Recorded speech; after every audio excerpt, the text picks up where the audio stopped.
dia pelaku spiritual, jadi dia senang baca-baca buku spiritual juga, dan dia pernah belajar filsafat sampai ke Filipina ya, Jiwo ya, seperti itu. Dan dia senang tentang agama Hindu juga. Sekarang dia mempelajari Buddhis yang Tibetan atau apa, dan kalau ngomong-ngomong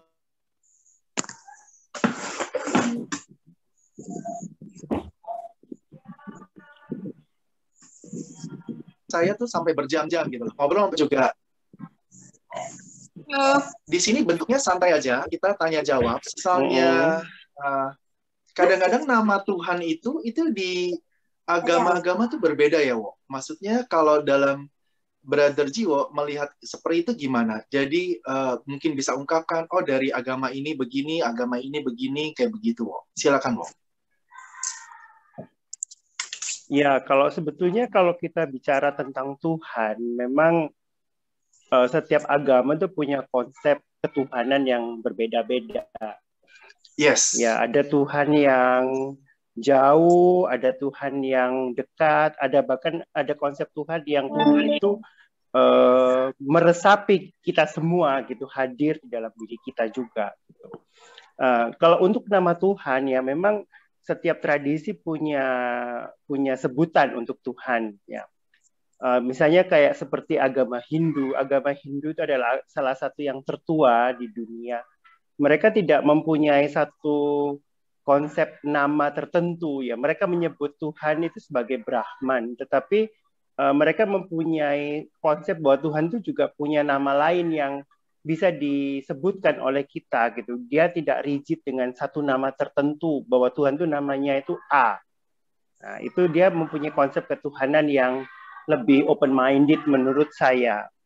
Ya, kemudian kalau kita masuk ke agama-agama Semitik ya, agama Abrahamik seperti Yahudi, Kristen dan Islam, itu mereka mempunyai persamaan di mana mereka selalu spesifik dengan satu nama tertentu. Ya, misalnya bangsa Israel sendiri menyebut Allah sebagai, ada beberapa masa di mana Allah disebut sebagai Elohim, ada masa di mana Allah disebut sebagai Yahweh. Makanya di dalam perjanjian lama ada periode Elohista dan periode Yahwista. Jadi di mana Allah itu dipanggil sebagai Elohim dan dipanggil sebagai Yahweh. Ya, kemudian pada waktu ya, sebentar. Itu tadi kan disebutkan ada agama-agama Abraham. Agama-agama Abraham itu berarti Yahudi, Kristen, Muslim ya? Iya. Islam. Ya, jadi agama Abrahamik itu adalah agama Abraham. Agama Timur ya atau gimana? Iya, biasanya kita kan terbiasa membagi agama dalam disebut sebagai agama samawi atau agama langit dan agama bumi ya. Jadi agama langit itu dianggap agama yang didapatkan dari pewahyuan, yaitu agama Yahudi, agama Kristen dan agama Islam.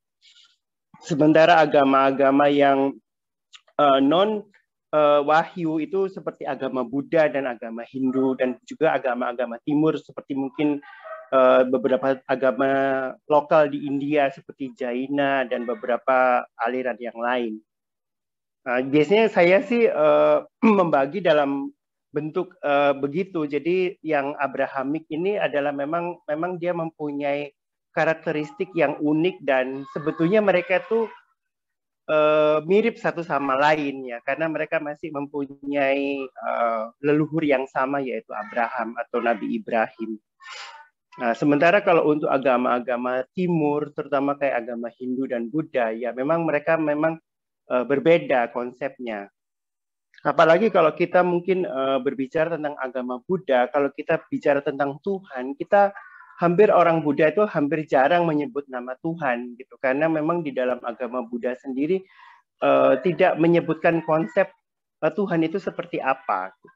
Makanya ada orang yang mengatakan bahwa orang Buddha itu dibilang ateis, orang Buddha itu nggak percaya Tuhan. Tetapi menurut saya pribadi sih tidak ada kata-kata Sang Buddha mengatakan bahwa tidak ada Tuhan. Dan juga tidak ada kata-kata bahwa Tuhan itu seperti apa. Jadi itu tetap terbuka sebagai sesuatu misteri yang harus kita temukan sendiri di dalam perjalanan. Ya, kalau misalnya agama Semitik, itu sebetulnya agama Semitik sendiri seperti agama Yahudi, Kristen, dan Islam itu mempunyai leluhur satu agama yang tua, yaitu Zoroastrianism. Mungkin yang pernah dengar tentang Zoroastrianism, yaitu agama orang Persia. Ya, di mana mereka juga mereka itu dianggap sebagai agama monoteistik yang pertama yang ada di dunia sebelum ada agama Yahudi. Jadi konsep Tuhan yang esa itu sebetulnya mereka juga sebetulnya mengambil dari konsep Zoroastrianism ini. Terus kemudian setelah agama Yahudi, agama Kristen, dan agama Islam ini menjadi satu agama yang lebih terstruktur dan kemudian menjadi lembaga, akhirnya kemudian mereka mulai berekspansi untuk meluaskan wilayah pengaruh mereka. Halo? Iya, iya. Yang agama-agama Abrahamic ini bisa dijelaskan sejarahnya dari Yahudi, Kristen, terus Islam gimana? Iya, agama Abrahamik ini kan istilahnya itu karena Abraham sendiri di dalam kitab suci mempunyai dua anak, yaitu Ishak dan Ismail. Ya, kemudian Ishak ini yang menurunkan 12 suku Israel yang kemudian menjadi nenek moyang agama Kristen, yaitu Yesus. Kemudian Abraham juga mempunyai satu anak yang disebut Ismail, ya, dari istri yang kedua yaitu Hajar, Siti Hajar, yang kemudian menurunkan suku-suku Arab dan menurunkan Nabi Muhammad. Jadi dari kedua anak Nabi Abraham ini, Ishak dan Ismail, inilah sebetulnya lahir dua agama kemudian, yaitu agama Kristen dan agama Islam. Nah, sementara kita tahu bahwa konsep kekristenan sendiri juga sebetulnya melanjutkan apa yang menjadi pesan dari agama Yahudi, yaitu tentang Mesias yang dijanjikan oleh Allah kepada bangsa Israel. Nah, cuma bedanya memang orang Israel yang sekarang ini tidak mau menerima Yesus sebagai Mesias, karena mereka masih menunggu Mesias yang lain yang mereka bilang belum datang. Yaitu perbedaan antara agama Yahudi dengan agama Kristen. Sementara agama Islam tidak mengakui Yesus sebagai Tuhan, tidak mengakui pribadi ilahi yang ada di dalam Yesus. Jadi mereka mengatakan bahwa Yesus ini hanya nabi, bukan Tuhan. Jadi itu sebetulnya perbedaan prinsipil dari ketiga agama Abrahamik ini. Ya, tetapi secara kalau kita teliti lebih dalam, sebetulnya mereka mempunyai ciri-ciri yang sama. Ya, satu ciri yang sebetulnya kita tahu dan yang seringkali menjadikan konflik selama ini adalah mereka itu lebih eksklusif, ya, karena ayat-ayat di dalam kitab suci, baik di dalam Taurat maupun kemudian di dalam Perjanjian Baru dan juga di dalam Al-Quran sendiri, ada ayat-ayat yang sifatnya eksklusif yang membuat bahwa kalau kamu tidak menganut agama ini maka kamu tidak diselamatkan. Ya, seperti di dalam hukum Taurat sendiri dikatakan kalau kamu tidak mengikuti hukum Taurat ini maka murka Tuhan akan jatuh kepadamu, akan kena kutuk dan sebagainya. Itu kalau dilihat di Perjanjian Lama ada di dalam kitab Bilangan. Kemudian seperti kata-kata Yesus sendiri, akulah jalan kebenaran dan hidup, barang siapa yang tidak akan seorang pun yang sampai kepada Bapa jika tidak melalui aku. Nah, itu juga sebagai satu ayat yang eksklusif, ya, di dalam agama Kristen. Jadi seolah-olah bahwa yang tidak Kristiani tidak akan masuk surga. Ya, sama juga agama Islam pun mempunyai ciri yang sama. Inna dina indallahil Islam. Tidak ada agama di sisi Allah itu hanyalah Islam. Ya, jadi ketiga agama ini mempunyai sifat karakter yang sama, yaitu mereka eksklusif, ya. Dan inilah yang memicu seringkali terjadi masalah, menjadi perdebatan yang panjang yang tidak ada habisnya sampai berabad-abad, sampai hari ini. Ya, kita masih tahu terjadi konflik antar agama, bom, terorisme dan sebagainya. Sebetulnya itu ada lahir dari konsep ini ya, konsep yang eksklusif yang merasa bahwa dirinya yang paling benar, paling baik, paling diselamatkan, paling mulia, yang istilahnya itu yang punya hak atas kerajaan surga dan sebagainya. Dan ini yang membuat sering terjadi masalah. Ini yang saya amati secara pribadi ya. Jadi bukan sinyalnya kurang baik ya. Sebentar. Jelas kok, Jiwo. Jelas. Oh, jelas. Itu yang flashing aja. Oh, oke. Jadi ini yang saya amati secara pribadi ya. Istilahnya itu ini bukan tidak mewakili pendapat siapapun, ini pendapat saya secara personal karena saya amati seringkali terjadi perdebatan bahkan di antara teman, di antara sahabat, di antara keluarga gitu kan. Jadi saya sendiri juga sering menghadapi pertanyaan-pertanyaan gitu dari keluarga yang tidak seiman. Kemudian seperti misalnya contoh bagaimana sih Yesus kok bisa dibilang Tuhan, kok Tuhan bisa mati kayak begitu kan. Dan untuk logika mereka nggak masuk, Tuhan nggak bisa mati gitu. Nah, tetapi kalau untuk pemahaman Kristen ini memang berbeda dengan mereka kan kita melihat bahwa Yesus ini memang sengaja datang sebagai manusia dan dia mengorbankan dirinya untuk membebaskan manusia dari dosa. Jadi ini memang perbedaan konsep atau cara pandang dan tapi ini seringkali menjadi masalah karena ya tadi itu ada ayat-ayat yang sifatnya eksklusif yang membuat mereka itu menjadi merasa bahwa dia itu adalah yang paling benar itu. Jadi ketiga agama ini sebetulnya bersaudara. Jadi nggak bisa dibilang bahwa karena mereka punya ciri-ciri yang mirip satu sama lain. Sementara kalau saya mengamati misalnya seperti agama Timur, terutama agama Hindu dan Buddha, mereka tidak terlalu eksklusif ya. Mereka selalu melihat segala sesuatu secara universal. Mereka melihat bahwa orang itu pasti akan dihukum sesuai dengan apa yang dia buat gitu. Ya, tidak tergantung dari apa yang dia yakini. Gitu. Tapi Bro, apa itu yang saya nanya dong, buat. yang agama-agama Abraham, itu kan sebetulnya kitab sucinya harusnya sama dong perjanjian lamanya. Kitab Taurat Yahudi, perjanjian lama yang Kristiani, sama yang Muslim itu kan juga Al-Qur'annya mungkin ada sebagian Taurat. Begitu bukan? Nggak tahu nih, saya awam sih. Iya, memang ada bagian tertentu di dalam Al-Quran yang memang mirip dengan yang di perjanjian lama. Ya, contohnya misalnya kalau di Al-Quran yang saya lihat yang sangat mirip dengan perjanjian lama adalah surat Yusuf. Ya, surat Yusuf itu ada kisah tentang Nabi Yusuf. Jadi bagaimana dia dibuang sampai ke Mesir, sampai dibuang di sumur, sampai kisahnya itu mirip dengan yang ada di dalam Alkitab.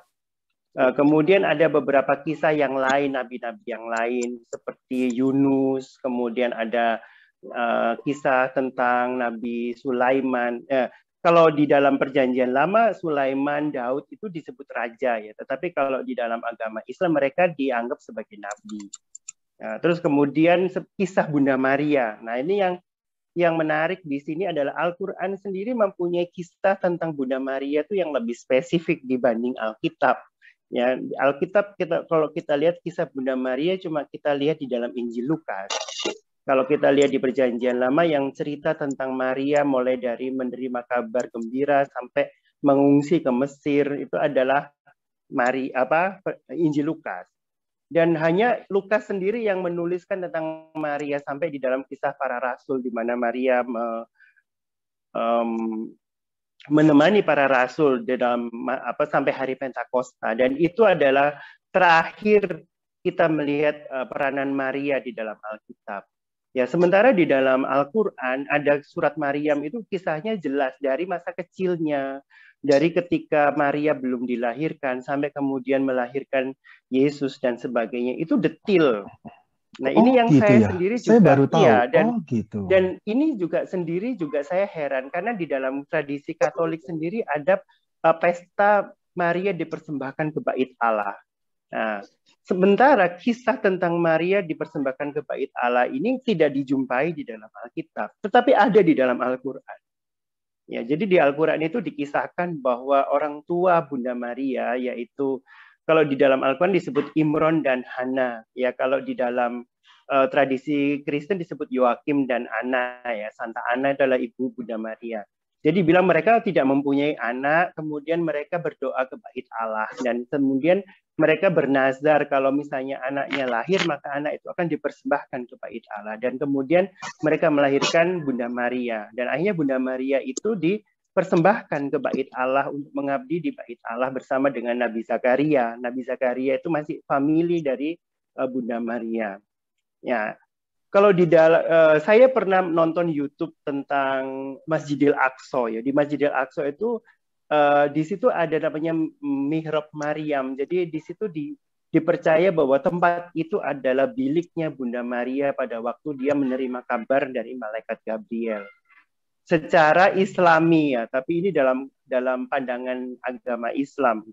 Tapi kisah Maria dipersembahkan ke bait Allah ini tidak ada di dalam Alkitab. Kalau dilihat nggak ada. Terus ibunya Bunda Maria namanya siapa juga nggak ada. Karena itu hanya tradisi. Bukan yang tertulis di dalam kitab suci. Nah, ini yang juga saya heran dari mana ya tradisi Katolik ini bisa begitu ya? Cerita ini. Dan sementara di Al-Quran ada, tapi di Alkitab nggak ada. Ya, itu mungkin begini kali, Brother Gio, bisa gini nggak? Jadi sebetulnya kitab-kitab itu kan banyak, oke? Mungkin ya, ini maksudnya saya kitab-kitab itu banyak. Nah, tapi pemilihan kitab-kitab itu akhirnya menjadi Alkitab, akhirnya menjadi Al-Quran, itu berdasarkan kayak otoritas organisasi kali ya, otoritas penguasa seperti itu gitu ya. Jadi akhirnya itu disebut membedakan, iya. Ya, itu memang disebut proses kanonisasi Alkitab. Ya, jadi kalau kita belajar tentang sejarah Alkitab, sebetulnya Alkitab sendiri itu mengalami masa penulisan yang sangat panjang. Jadi perjanjian lama sendiri itu tertulis itu sudah ratusan tahun ya. Jadi nggak langsung jadi satu buku begitu, tetapi itu dikumpulkan beratus-ratus tahun dan dari generasi ke generasi. Kemudian Alkitab Perjanjian Baru sendiri juga mengalami kanonisasi karena pada waktu zaman-zaman agama Kristen baru berkembang itu ada beberapa tulisan yang dianggap oleh para bapak gereja itu sebagai bukan diilhamkan oleh Roh Kudus. Kalau mungkin pernah dengar kata apokrifa, ya apokrifa itu adalah naskah dari kitab suci yang kisah suci yang tidak dianggap sebagai bagian dari kitab suci karena dianggap itu sebagai bukan diilhamkan oleh Roh Kudus. Jadi seperti ada Injil Maria Magdalena, ada Injil Thomas, ada kemudian beberapa tulisan-tulisan yang lain yang kemudian tidak diikutsertakan di dalam kanon kitab suci. Jadi yang diterima adalah hanya 4 Injil itu ya, Injil Markus, Injil Lukas, Injil Yohanes, itu aja. Ya. Bro Jiwo, kalau misalnya itu kan yang di Katolik gitu atau di Kristiani ya.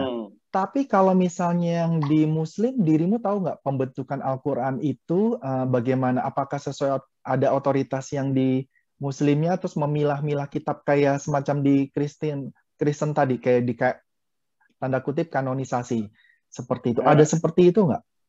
Sebetulnya di agama Islam juga mengalami proses kanonisasi. Jadi pada waktu itu, pada zaman Sayyidina Utsman bin Affan, itu mushaf-mushaf Alkitab itu dikumpulkan. Ya, kemudian Sayyidina Utsman bin Affan itu mengkanonisasi, menetapkan bahwa mushaf Al-Quran yang ada itu ini.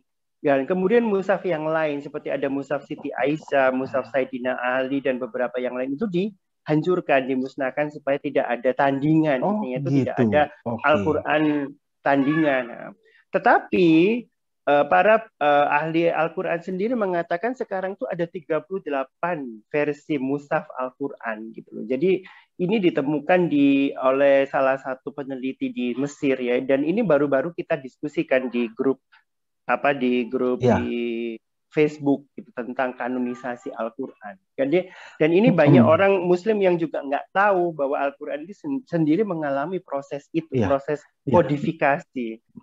Ya, Brother Jiwo, ini bukannya saya pernah dengar dalam arti kata kalau nggak tahu ya, yang saya dengar ya, mungkin saya juga salah juga dalam arti kata Al-Quran itu kayak semacam dibacakan ke Nabi Muhammad dan Nabi Muhammad waktu itu nggak tahu tulisan Arab, akhirnya dituliskan dan akhirnya jadi Al-Quran. Ada cerita seperti itu. Berarti itu kurang sesuai ya, kurang tepat ya.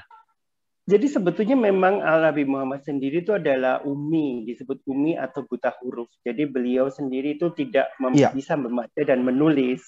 Ya, makanya di dalam surat pertama disebut Iqra, bacalah, karena dia tidak bisa membaca. Nah, dan kemudian Nabi Muhammad setelah menerima wahyu itu baru kemudian dia mendiktekan wahyunya itu kepada sahabat-sahabatnya untuk ditulis. Waktu itu ditulis di pelepah kurma atau di tulang unta. Kemudian setelah itu dihafalkan. Nah, jadi prosesnya begitu. Jadi Nabi Muhammad sendiri tidak menuliskan Al-Quran karena beliau tidak bisa membaca dan menulis. Tapi itu memang tidak eksklusif cerita dari kita ya. Jadi seperti kisah banjir bandang Nuh. Kisah banjir bandang Nuh itu sebetulnya adalah kisah dari bangsa Sumeria, bangsa Babilonia. Kalau pernah membaca tentang kisah Gilgamesh, ya Gilgamesh itu dianggap sebagai satu pahlawan yang karena dia menyelamatkan umat manusia dari banjir besar.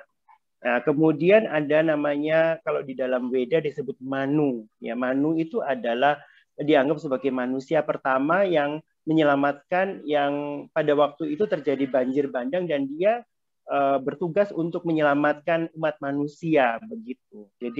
Jadi namanya mirip Nuh dengan Manu begitu. Nah, itu miripnya. Tetapi kalau untuk yang agama-agama tradisional saya kurang tahu. Ya mungkin agama Parmalim ya yang dimaksud. Halo. Ya, halo. Nggak tahu sih namanya apa. Saya juga kurang tahu, Mas. Ya, kalau yang Toraja memang mereka kayaknya punya seperti Tritunggal Maha Kudus begitu kan, ada 3 pribadi ilahi begitu. Makanya kata teman saya di agama Toraja itu, kenapa orang Toraja itu gampang masuk Kristen karena mereka sudah terbiasa punya 3 pribadi ilahi itu. Pada waktu mereka lihat Bapa Putra Roh Kudus, oh ya langsung bisa. Teman kalau saya Hindu juga sih, ada 3 juga ya, Bro? Saya nggak tahu. Kalau Hindu bukannya ada 3 juga? Trimurti ya, tetapi konsepnya agak lebih berbeda sih. Ya, memang sama. Hampir semua agama punya 3 ya, seperti agama Buddha punya Triratna. Kemudian agama Hindu ada Trimurti. Kemudian agama Kristen punya Trinitas. Ya, itu dan beberapa agama lain juga punya konsep yang 3 pribadi ilahi begitu. Bahkan agama Arab asli yang di Mekah itu juga mereka juga menyembah 3 dewa juga, Lata, Mata, dan Uzza. Nah, jadi konon katanya Ka'bah itu dulu adalah tempat persembahyangan orang Arab zaman dulu. Jadi mereka dulu jadi satu, ada orang Kristen, ada orang yang agama asli Arab, di situ orang Yahudi, mereka pakai Ka'bah itu untuk berdoa bersama. Nah, baru setelah datang agama Islam, kemudian Ka'bah itu dibersihkan dan diambil alih oleh agama Islam. Tapi Ka'bah itu sendiri sebetulnya dulu juga pusat pemujaan, itu tempat di sejarahnya begitu sih memang. Gitu. Jadi konsep 3 pribadi ilahi ini memang ada di banyak agama, di banyak kepercayaan dan keyakinan. Nah, ini yang juga menarik, kenapa kok mesti ada 3 gitu. Cuma agama Yahudi dan agama Islam yang tidak mengenal konsep ini gitu. Jadi mereka tidak ada jenis mengenal ketiga pribadi ilahi. Oh, lucu juga ya, padahal sama agama Abramik ya, tapi yang mengenal 3 itu hanya di Kristenitas ya. Itu pun di Katolik doang ya. Kristen, kalau Kristen aja. Enggak, Kristen sama, Katolik sama. Kristen Katolik sama. Oh iya ya. Allah Bapa, Allah Putra, Allah Roh Kudus juga ya. Oh iya. Putra Roh Kudus. Cuma yang ada sedikit pertentangan dengan gereja Ortodoks itu tentang pengakuan iman rasuli yang di Nikea. Ya, jadi pengakuan iman rasuli yang di Katolik itu, yang pengakuan iman rasuli yang panjang itu kan disebut aku percaya akan Roh Kudus yang keluar dari Bapa dan Putra. Nah, kata dan Putra ini tidak ada di gereja Ortodoks. Dia menganggap bahwa Roh Kudus dan Yesus itu datang dari Bapa. Nah, jadi mereka mengatakan bahwa ada sedikit perbedaan pemahaman tentang Roh Kudus. Ya, masalah filioque itu saya pernah gabung di grup gereja Ortodoks dan itu bisa berdebat sampai panjang. gara-gara masalah ini aja. Gitu. Jadi tetapi memang ini yang sering menjadi serangan bagi orang-orang yang tidak begitu suka dengan iman Kristiani, terutama kayak misalnya saksi Yehova ya. Saksi Yehova ini tidak menerima konsep 3 pribadi ilahi. Mereka bilang bahwa Tuhan ya hanya Allah Bapa. Nah, Kalau Yesus saksi adalah Yehova itu termasuk dikategorikan kemana, Bro Jiwo?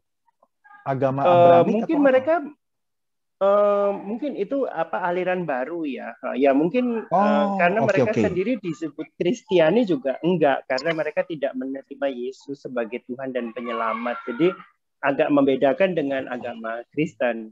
Walaupun sebetulnya dari luar mereka seperti orang Kristen.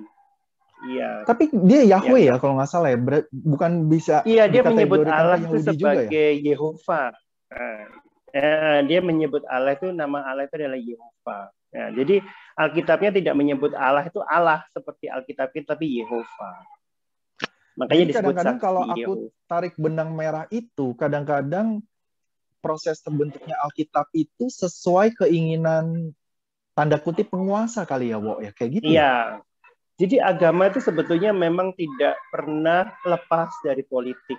Ya, karena agama dan politik itu adalah 2 alat untuk mengendalikan masyarakat. Jadi di dalam ilmu filsafat itu selalu, ilmu politik juga diajari bahwa yang bisa mengendalikan massa itu hanya 2, politik dan agama. Makanya 2 hal ini yang selalu bersaudara dan itu selalu dipakai untuk menggoreng isu apapun. Jadi kalau kita lihat di Indonesia, kenapa itu udah dari ribut zaman masalah dulu berarti? Itu sudah dari zaman dulu sebetulnya. Itu gitu. sebetulnya bukan hal yang baru. Itu sudah dari zaman dulu. Jadi zaman dulu misalnya di zaman Romawi, misalnya kalau orang-orang yang non-Kristiani, mereka ditindas gitu karena dianggap bahwa kamu penyembah berhala, nggak boleh, kamu harus masuk Kristen atau kamu dibunuh. Itu kenyataan di dalam sejarah. Dan masa-masa abad pertengahan, abad kegelapan tuh banyak orang yang dibakar oleh gereja karena dianggap bahwa mereka sesat. Seperti pada waktu kalau kita melihat sejarah agama Protestan, itu pada waktu awal-awal orang-orang berjuang untuk menjadi gereja Protestan tuh nggak gampang loh, banyak yang dibakar oleh gereja Katolik. Betul. Bahkan seperti kisah Jeanne d'Arc. Ya, kalau pernah nonton film Jeanne d'Arc sendiri dibakar oleh uskupnya sendiri, Uskup Orleans, karena dianggap dia itu seorang penyihir. Padahal dia kan pewaskita, dia mendapatkan ilham dari malaikat Mikael dan Santa Margareta untuk berjuang melawan penjajah di negarinya di Prancis waktu itu. Ya, baru setelah 500 tahun kemudian gereja Katolik merevisi dan mengangkat dia sebagai santa, tapi orangnya udah dibakar. Udah kadung dihukum mati oleh gereja. Nah, ya seperti itu. Jadi sebetulnya itu mewakili politik itu pasti ada. Jadi agama itu tidak pernah bisa lepas dari politik. Karena dia bisa menguasai daerah tertentu itu juga atas bantuan orang-orang yang berpengaruh. Makanya zaman dulu kenapa yang disasar itu adalah raja-raja. Karena raja ini kan menguasai. Seperti contohnya misalnya agama Islam menyebar di tanah Jawa zaman dulu. Yang diislamkan dulu adalah rajanya. Kalau rajanya sudah masuk agama ini, otomatis rakyatnya ikut. Ya. Sama seperti pada waktu Kaisar. Seperti ada pertanyaan selingan sih. Oke. Kalau ya selingan aja ini. Maksudnya yang apa yang ada dalam Ka'bah, Bro? Mengapa tidak dibuka untuk umum? Oh ya, tapi saya pernah sih nonton waktu Jokowi masuk ke Ka'bah, isinya kosong, nggak ada apa-apa. Dulu katanya kan diisukan katanya ada kayu salib, ada apa, tapi pas waktu itu saya nonton di YouTube kalau nggak salah, waktu Jokowi sama keluarganya diizinkan masuk ke Ka'bah, ruang kosong biasa, seperti rumah kosong begitu isinya. Oke. Itu sih. Ya. Nah, oke, lanjut yang tadi sebelumnya. Ya, jadi pada waktu sama seperti kita tahu kalau raja pada waktu agama Kristen, waktu Kaisar Konstantin bertobat menjadi Kristen dan menetapkan agama Kristen sebagai agama negara, mulailah gereja ikut politik waktu itu kan. Sampai raja-raja Eropa pun harus melalui tahbisan paus, harus waktu itu sampai akhirnya timbul masalah, timbul pertikaian, timbul peperangan, dan akhirnya melahirkan agama Protestan pada waktu itu. Ya. Jadi agama Kristen Jiwo, Protestan ini, sendiri. Bro Jiwo, ini Okay. kalau misalnya opini Bro Jiwo sekarang, Tuhan itu yang di agama Hindu, agama Kristen, agama Islam itu sebetulnya Tuhan yang sama nggak sih sebetulnya? Ya, jadi saya adalah orang yang tidak takut dengan ancaman neraka. Jadi semakin diancam, saya semakin nekatnya. Jadi saya merasakan ke semua agama itu. Jadi saya pernah beribadah secara Islam, saya pernah beribadah secara Kristen, saya beribadah secara Hindu, secara Buddha. Saya mau coba, bener nggak sih gitu, Tuhannya sama atau beda? Di dalam pengalaman saya, ya Tuhan itu sebetulnya tidak terbatas dengan nama atau pemahamannya, karena Tuhan itu sifatnya universal. Jadi disapa dengan nama apapun, dengan cara apapun, dia tetap sama. Gitu. Zat ilahi itu adalah welas asih, cinta kasih, penuh dengan kemurahan, kebaikan, kasih sayang. Dan itu yang saya alami. Jadi dengan cara apapun saya berdoa, jawabannya sama kok. Gitu loh. Saya nggak pernah merasa bahwa jawabannya kok lain ya, enggak. Gitu. Makanya saya punya keyakinan bahwa sebetulnya kita tidak bisa mengurung Tuhan dengan konsep-konsep kita atau konsep agama kita gitu, karena Tuhan sendiri itu universal. Tuhan sendiri itu juga tidak diketahui identitasnya seperti apa, karena yang kita yakini selama ini kan kita kan meyakini sesuai dengan apa yang diajarkan oleh kita, oleh agama, oleh orang tua, oleh pendeta. Tetapi Tuhan sendiri kita nggak pernah tahu, nggak pernah ketemu kan. Gitu. Jadi kita nggak bisa ngomong Tuhan itu seperti apa gitu. Tetapi di dalam pengalaman ada cerita Santo apa ya yang masukin ke pantai itu air kayak gitu. Cerita detailnya apa? Santo Agustinus. Ya, Santo Agustinus. Gimana itu ceritanya? Itu bagus tuh. Iya. Iya, jadi Santo Agustinus waktu itu melihat ada anak kecil memasukkan air laut ke dalam cangkir. Kemudian waktu itu dia bilang, mana mungkin kamu bisa memasukkan air laut ke dalam cangkir, kan yang kecil begitu. Nah, kemudian anak itu bilang, ya bagaimana mungkin kamu bisa memasukkan Allah yang begitu besar ke dalam otakmu yang kecil. Gitu. Nah, katanya ceritanya begitu. Karena dia mau berpikir tentang Tuhan. Jadi saya pikir Tuhan itu memang melampaui segala sesuatu. Dia tidak bisa dimengerti. Makanya saya suka dengan konsep agama Hindu, terutama Hindu Bali. Di dalam Hindu Bali itu Allah disebut Acintya, Sang Hyang Acintya. Acintya itu artinya sesuatu. Kalau Hindu Bali itu beda ya. Kenapa membedakan dengan Hindu yang biasa? Hindu biasa itu dari India. Saya nggak tahu nih, pertanyaannya awam juga ya. Hindu Bali itu sebetulnya adalah sebetulnya kalau boleh jujur dibilang bahwa mereka itu sebetulnya belum mereka sendiri mengatakan mereka itu bukan Hindu tapi agama agama Tirtha namanya. Jadi sebetulnya Hindu Bali itu adalah agama asli Nusantara. Nah, tetapi kemudian pada waktu zaman Pak Harto dulu, karena dia harus diwajibkan punya kitab suci, punya ini, akhirnya dimasukkan ke dalam kelompok agama Hindu.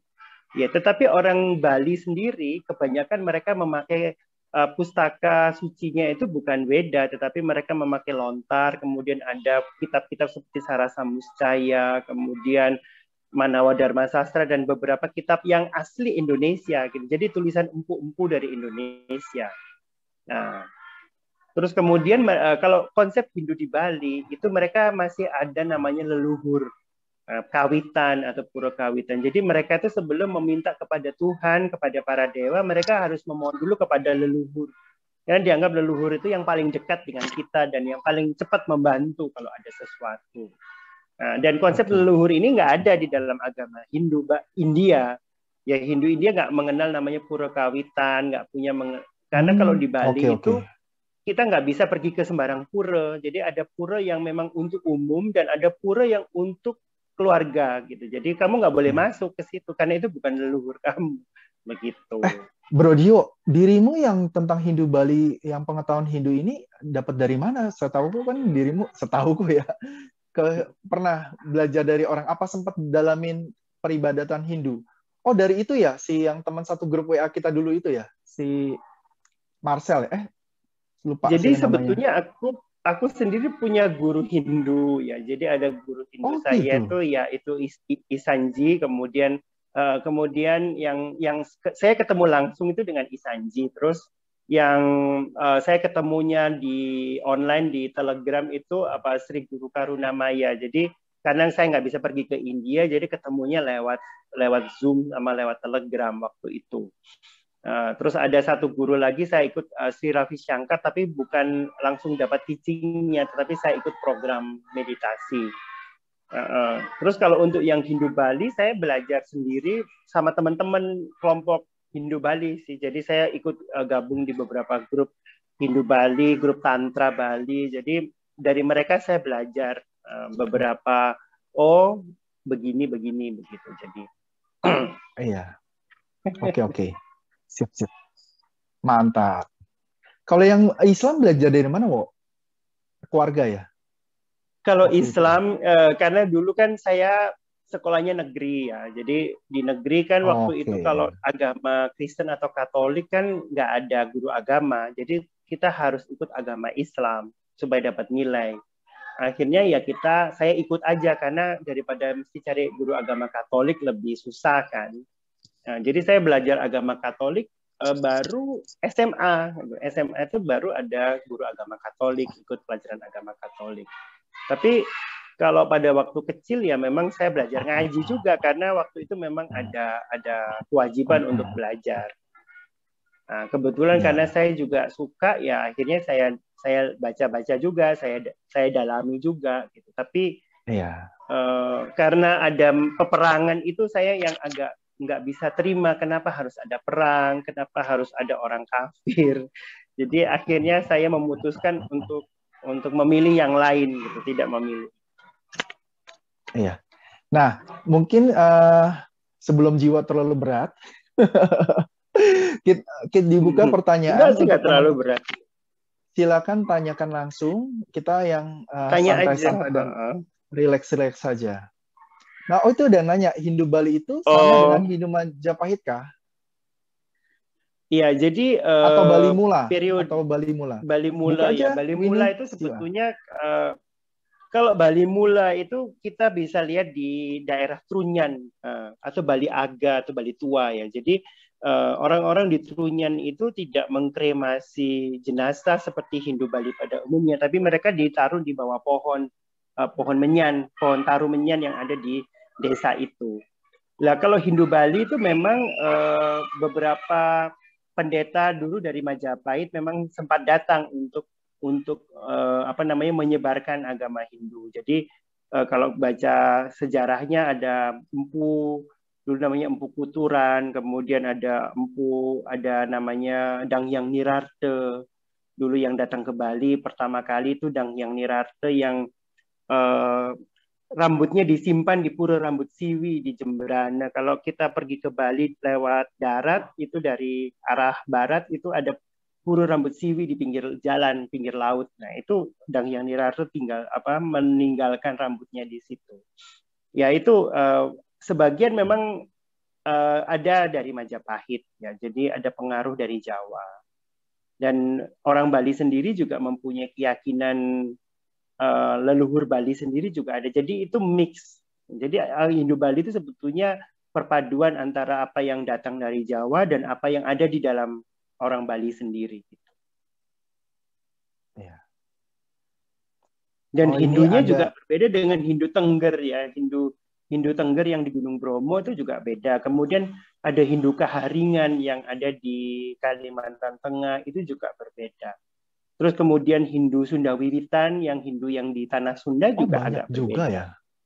Iya, mereka punya banyak komunitas ya. Nah, jadi namanya kayak yang pernah nggak kejadian tahu yang ada anak-anak pakai jilbab yang menginjak Siwalingga yang ada di Ciamis itu, yang di tempat peninggalan Sunda kuno itu kan yang jadi ribut-ribut waktu itu adalah Hindu Sunda itu.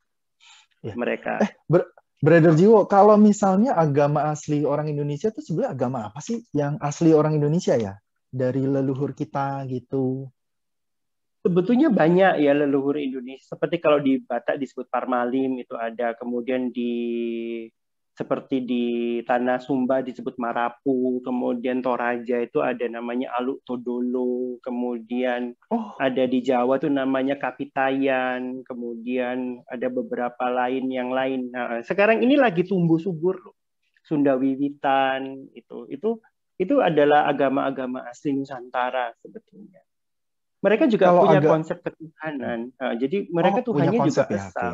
Ada, mereka juga ada konsep ketuhanan, mereka juga monoteistik juga. Tetapi mereka lebih harmoni ya dengan lingkungan, dengan sesama. Alam mereka ya? tidak dan mereka tidak eksklusif, tidak ada ayat yang ngomong bahwa kamu kalau masuk agama ini masuk surga, masuk agama itu masuk neraka. Enggak. Makanya itu yang kenapa agama-agama lokal itu hilang?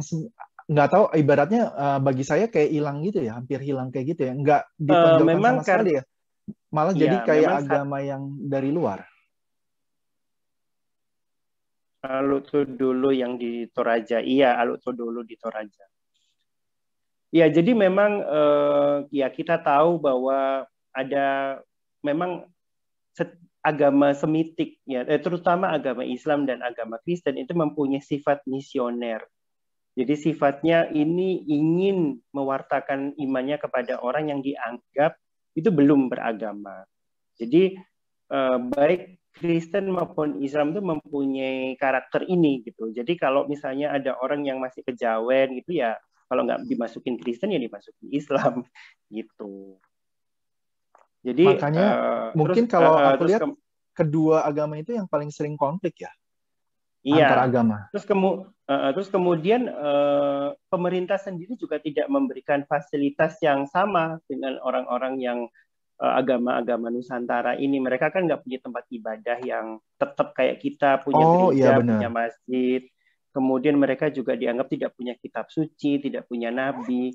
Karena di dalam pemerintah Indonesia ini punya peraturan keyakinan yang bisa disebut sebagai agama itu harus punya kitab suci, harus punya nabi.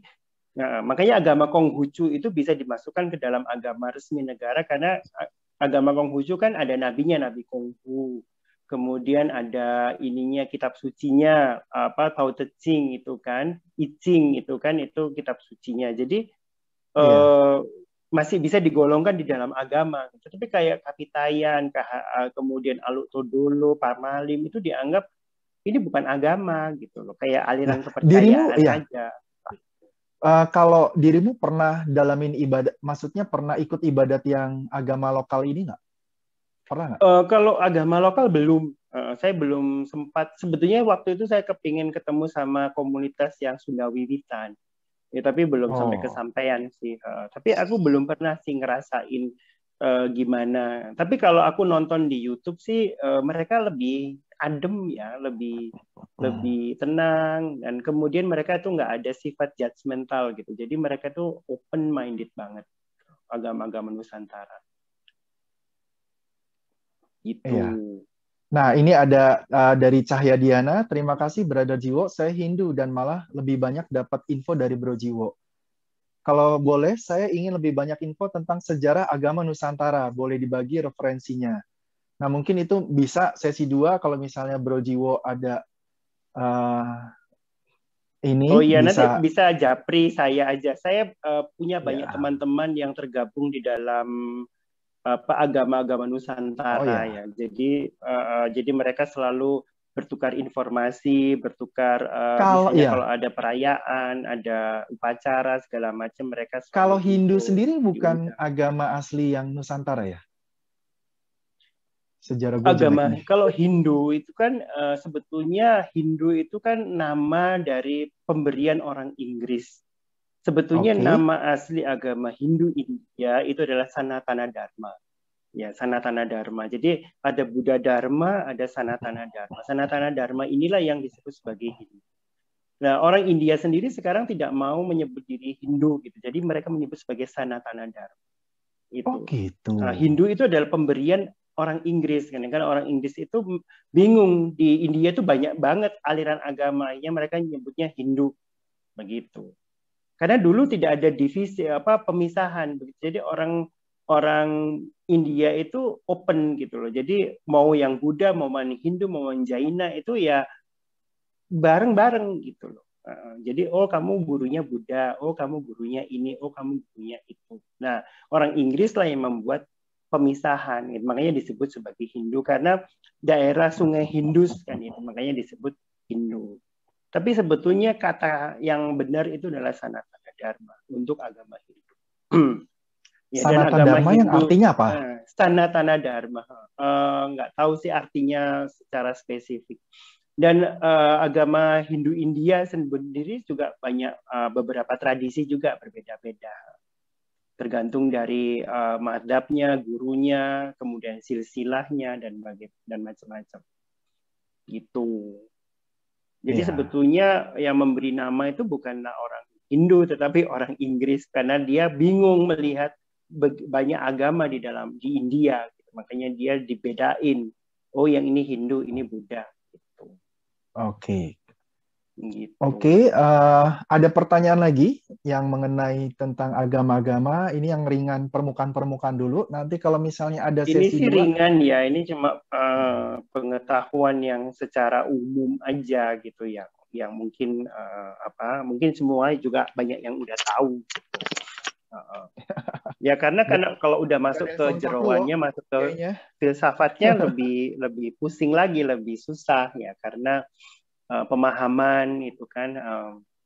Ya karena bagi saya sendiri sih sebetulnya agama ini sebetulnya adalah hasil dari eksperimen nenek moyang kita. Jadi mereka itu karena tidak bisa menjawab fenomena yang di luar diri mereka tidak tahu jawabannya, hanya mereka bereksperimen. Jadi contohnya misalnya, kenapa kok ada wabah penyakit? Nah, kemudian mereka pikir, ini mungkin ada sesuatu yang salah, mungkin ada yang marah, hanya mereka bikin sesaji. Dan kok kebetulan sembuh.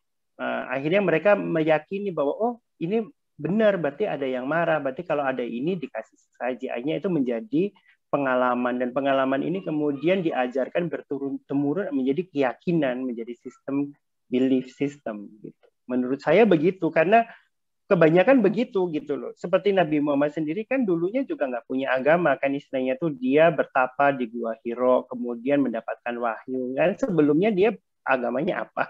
Dia sembahyangnya bagaimana? Makanya saya sering tanya ke teman-teman yang Muslim, Nabi Muhammad sebelum menjadi Rasul dulu sholatnya gimana? Doanya kepada siapa? Mereka nggak ada yang tahu. Itu. Kalau misalnya aku nggak tahu, mungkin saya salah juga. Waktu itu mungkin Nabi Muhammad lebih ke Yahudi ya berarti ya.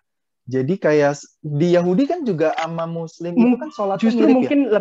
Menurut saya lebih mungkin lebih mirip ke Kristen. Jadi Siti Khotijah sendiri itu keponakan dari seorang pendeta Kristen ya, namanya lupa saya nama paman Siti Khotijah. Jadi paman Siti Khotijah ini adalah seorang pendeta Kristen, dan Nabi Muhammad sendiri pada waktu kecil dia pernah pergi berdagang ke Syria dengan pamannya, dan waktu itu dia kemalaman di jalan dan akhirnya menginap di satu biara Ortodoks Syria. Nah, kalau kalian melihat cara berdoanya gereja Syria Ortodoks, gereja Syria Ortodoks itu cara sembahyangnya sama, dan mereka menyebut sembahyang itu sholat. Sholat itu artinya berdoa sebetulnya.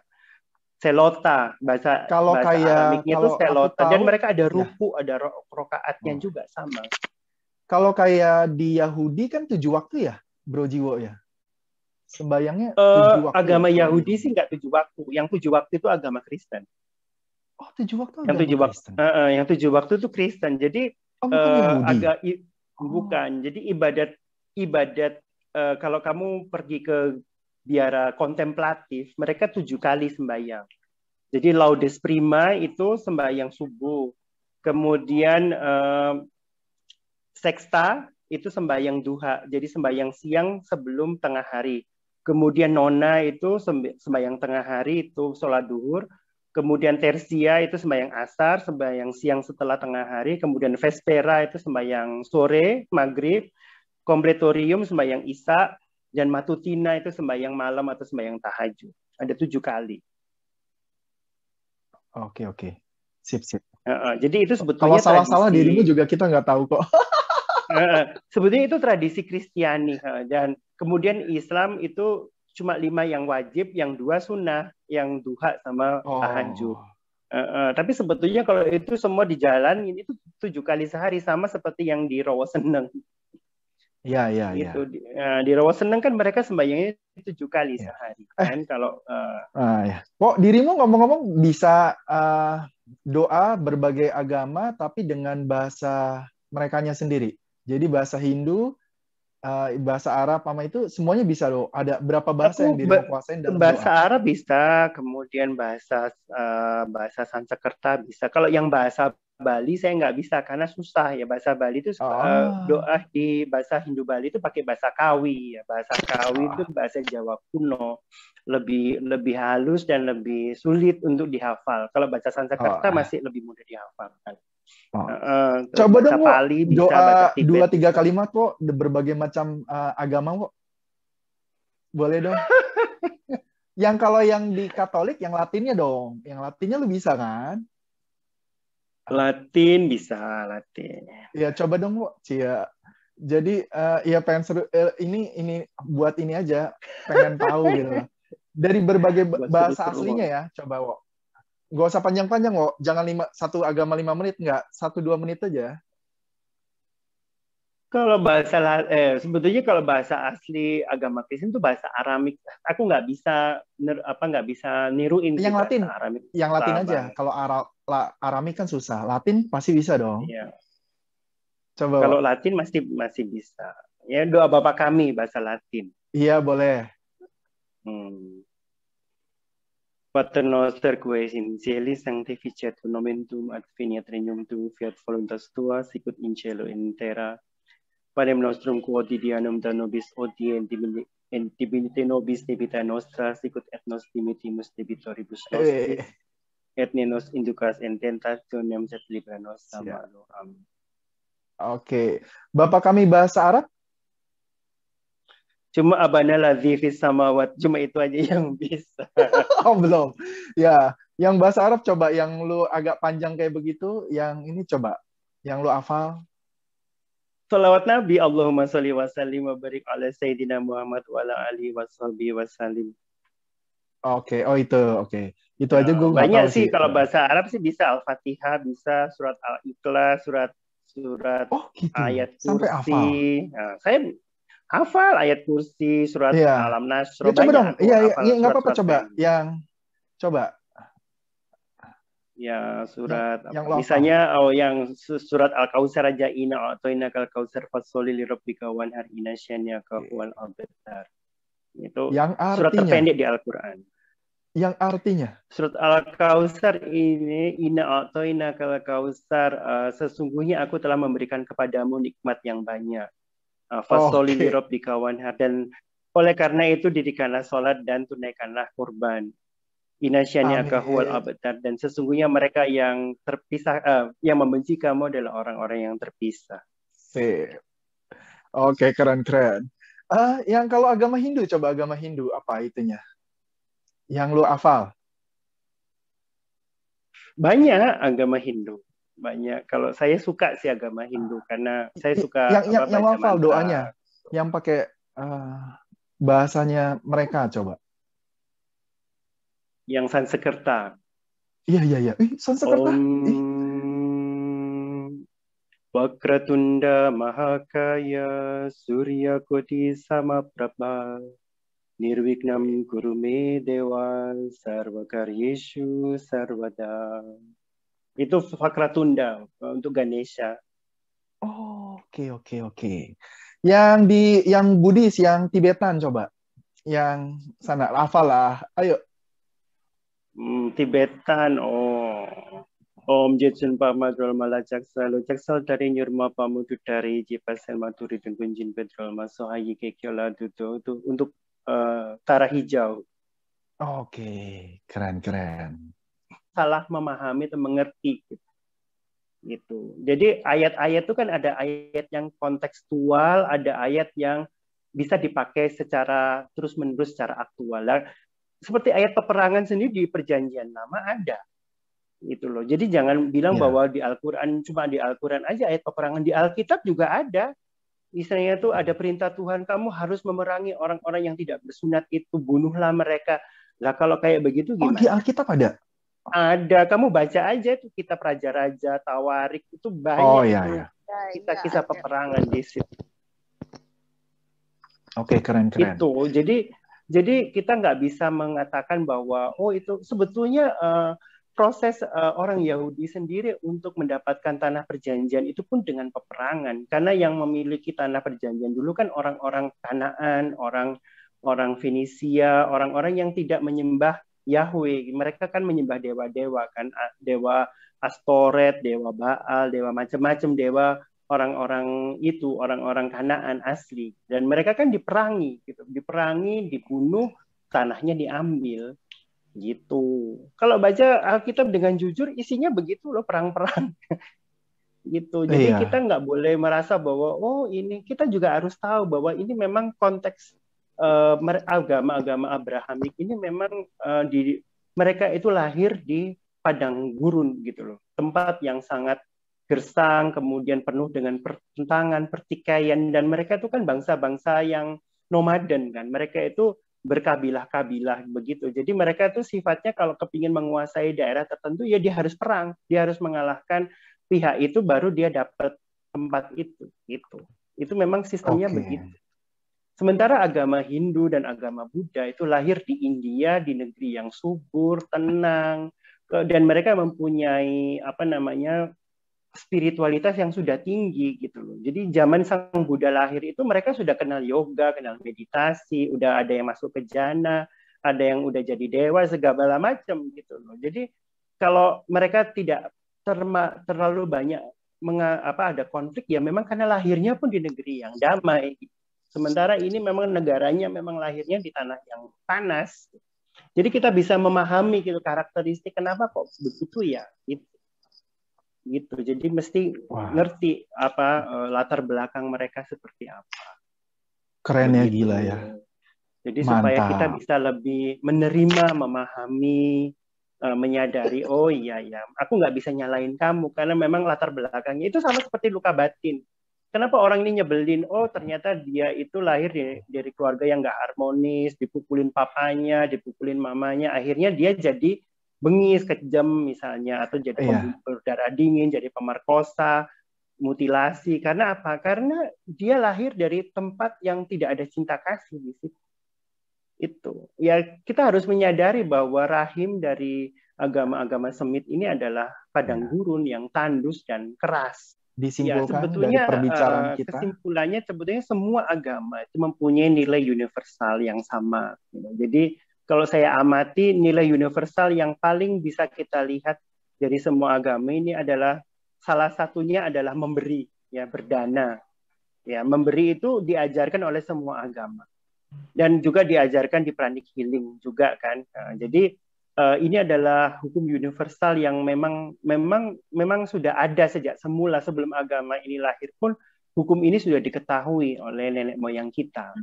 Nah, itu yang saya lihat tentang agama-agama ini. Jadi agama-agama ini juga mempunyai satu nilai universal yang sama.